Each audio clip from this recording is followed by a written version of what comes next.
ตำรวจหนองคายจับเอเย่นขนยาไอซ์น้ำหนัก99กิโลกรัมที่ลักลอบขนส่งจากชายแดนลาวซึ่งผู้เกี่ยวก็ได้รับสารภาพว่าเหตุมาแล้วถึง8 ครั้ง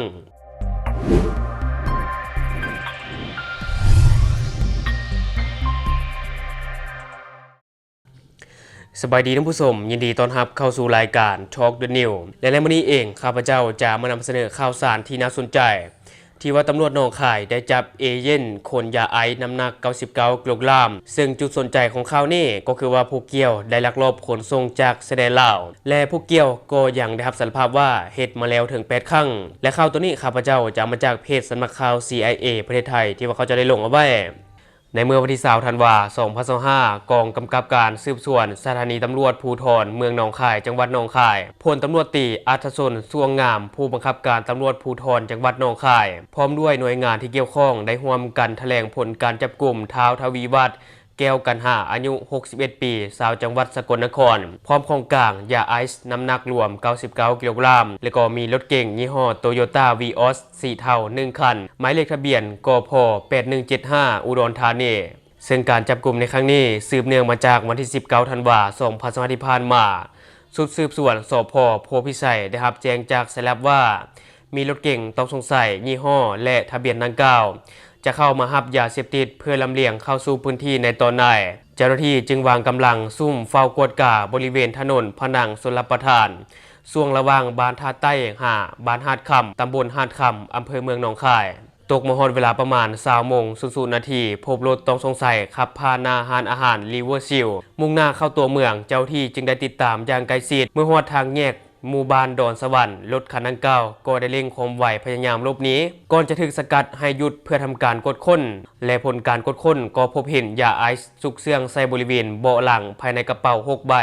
บรรจุใส่ในถุงซาจีนพันด้วยพลาสติกสีดำและสีฟ้ารวมทั้งหมด99 ก้อนและจากการสืบสวนสอบสวนผู้ต้องหาก็ได้ให้การรับสารภาพว่าได้รับการว่าจ้างจากสายซื้อวงเป็นคนสัญชาติลาวให้ไปเช่ารถอยู่บริเวณด้านขวามิตรภาพไทยลาวแห่งที่1จากนั้นนำรถไปจอดไว้แคมทางผนังชลประทานจะมีคนมาขับรถไปหาบยาเสพติดและนำกลับคืนมาให้ก่อนจะให้ตนขับรถไปจอดที่ปั๊มน้ำมันไกลขวามิตรภาพเพื่อส่งต่อให้คนอื่นอีกทอดหนึ่งโดยเหตุในลักษณะนี้มาแล้ว8 ครั้งได้รับค่าจ้างครั้งละ 10,000 บาทและอ้างว่าบ่เคยเสพยาเสพติดมาก่อนซึ่งว่าเจ้าหน้าที่ก็ได้ควบคุมตัวผู้ต้องหาพร้อมของกลางส่งให้กับพนักงานสืบสวนสอบสวนสพ.เมืองหนองคายเพื่อดำเนินคดีตามขั้นตอนของกฎหมายต่อไป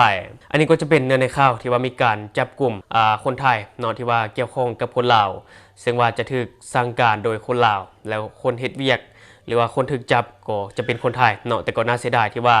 บ่มีการจับผู้ที่เป็นคนบงการได้จะเทื่อแต่ก็คิดว่าบ่เป็นมือใดก็มือหนึ่งอาจจะถูกจับท่านผู้ชมเพราะว่ากลุ่มที่เฮ็ดอันนี้นะเนาะกลุ่มที่มีการลักลอบขนส่งนี่เขาจะเป็นขบวนการค้าขายผิดกฎหมายข้ามชาติเป็นเครือข่ายอาชญากรรมข้ามชาติว่าก็ได้นะท่านผู้ชมก็ถือว่าจบไปข่าวนี้และวันนี้ข้าพเจ้าจะพาท่านผู้ชมไปติดตามอีกหนึ่งข่าวที่ว่าทหารพรานของไทยได้ยึดรถกระบะที่เกี่ยมข้ามแม่น้ำเหืองส่งไปยังสปป.ลาวซึ่งว่าตัวกับเหตุการณ์นี้ก็คือว่าจับได้ขนังคาเข้าเนาะจับได้อยู่กลางน้ำเลยท่านผู้ชมและข่าวตัวนี้ข้าพเจ้าจะมาจากนิวเลยออนไลน์ที่ว่าเขาจะได้ลงเอาไว้ก็คือว่าในคืนวันที่20 ธันวาคม 2025 ที่ผ่านมากองบังคับการควบคุมที่3กรมทหารราบที่8กองกำลังสุรศักดิ์มนตรีโดยห้อยโทอาคมคำจุฬาผู้บังคับกองห้อยเฉพาะกิจฐานผ่าน2102อำเภอทาลีจังหวัดเลยได้นำกำลังเข้ากวดยึดรถกระบะ Toyota Revo Cabทะเบียนพย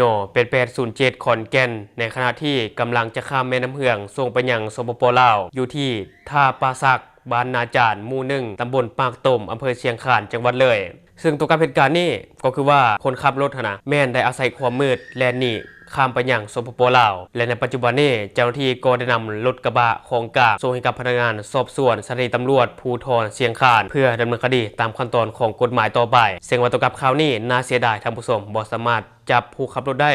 ก็คือว่าจับได้แต่ของกลางเนาะผู้ขับรถท่านได้อาศัยความมืดหลบหนีข้ามไปยังสปป.ลาวเนาะข้ามไปยังฝั่งลาวนี่ก็ถือว่ารอดไปท่านผู้ชมแต่ว่า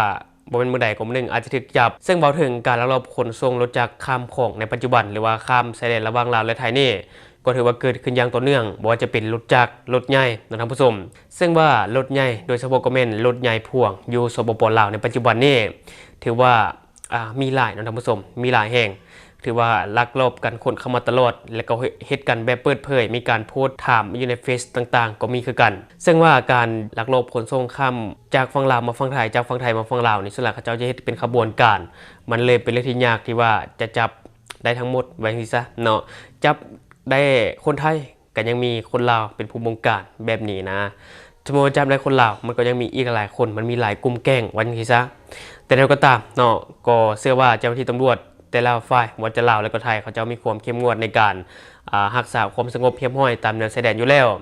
และทั้งหมดก็คือสิ่งที่ข้าพเจ้าอยากจะนำเสนอในมื้อนี้ถ้าว่ามีอย่างคืบหน้าหรือว่ามีข่าวอย่างออกมาข้าพเจ้าก็จะเก็บมาฝากท่านผู้ชมเติมสำหรับท่านผู้ชมคนใดที่เบิ่งคลิปของข้าพเจ้าอยู่ยังบ่ได้กดติดตามช่องยังบ่ได้กดกระดิ่งแจ้งเตือนก็อย่าลืมไปกดเพื่อเป็นกำลังใจให้ข้าพเจ้าได้ผลิตคลิปดีๆแบบนี้ออกมาเรื่อยๆหรือสำหรับท่านผู้ชมคนใดอยากตำหนิติเตียนก็สามารถฝากไว้ได้ไปใต้คอมเมนต์ของเราแล้วเราจะเข้าไปอ่านแล้วก็ตอบแลกเปลี่ยนประสบการณ์นำกันอย่าลืมสนับสนุนกันโดยการกดติดตามช่องขอขอบใจ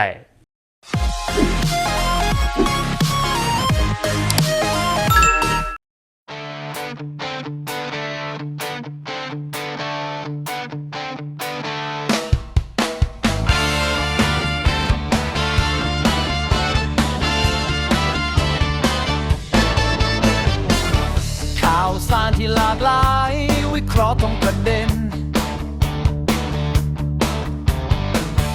อัปเดตใหม่ทุกวันเช้าสายกลางวันเย็นอาจติดทุกเหตุการณ์นำเสนอให้ทุกท่านได้เห็นโปรดกดติดตามไว้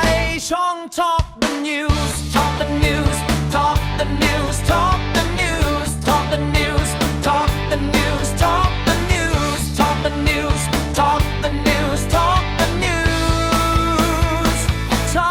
Talk the News